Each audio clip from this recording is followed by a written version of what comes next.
رجعنا لكم تاني يا حبايبي، ولسه معانا هند. الحكاية ما خلصتش، واللي جاي يمكن يكون أصعب، يمكن يكون أبشع، بس لازم نسمعه عشان نعرف إن اللعب بالنار ممكن يولع فينا إحنا مش في غيرنا. كملي يا هند، إيه اللي حصل بعد كده؟ أنا بدأت أحس إني مش طبيعية. كل يوم ببص في المراية بدمع، بس ما كنتش قادرة أبطل. كان بيقولي لو سبتيني هقول لكل الناس وحوريهم الصور. أيوة، كان بيصورني وأنا مش واخدة بالي، صور وفيديوهات، حاجات عمرها ما كانت في بالي إنها ممكن تتسجل. لقيته بيبعت الصور دي لصحابه. عارفة يا أستاذة إيناس، أنا شفت بعيني رسالة من واحد صاحبه بيقوله: أنت شاربها إزاي دي؟ شكلها ملاك وهبلة قوي. ضحكت في الأول، بس بعدين صرخت، قلت له: أنت بتفضحني؟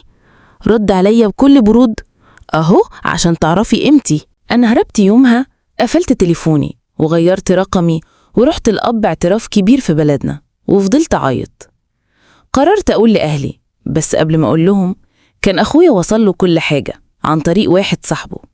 أخويا ضربني وقال لي: أنا كنت شايف إنك بنت صغيرة وعبيطة، بس طلعتي أكبر غلطة في حياتنا. وفي اللحظة دي كنت لوحدك؟ أنا حسيت إني مش بس لوحدي، أنا تحت الأرض. بس عارفة يا أستاذة، أنا من اللحظة دي قررت أبدأ من تاني. رحت لطبيبة نفسية وبدأت أتعالج.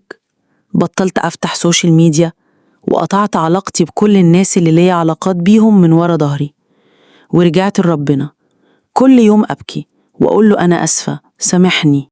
أنا فخورة بيكي يا هند، لأنك اخترتي التوبة واخترتي تطلعي من الطين اللي كنتي فيه. الناس ممكن تحكم، بس ربنا بيغفر، وده أهم حاجة. ويا بنات، القصة دي مش عشان نخاف، القصة دي عشان نفهم إن الفراغ والضعف والانسياق ورا المشاعر ممكن يرميكي في حفرة ملهاش قرار. خدوا بالكم من نفسكم، والستر مش دايم، ربنا هو الستر الحقيقي.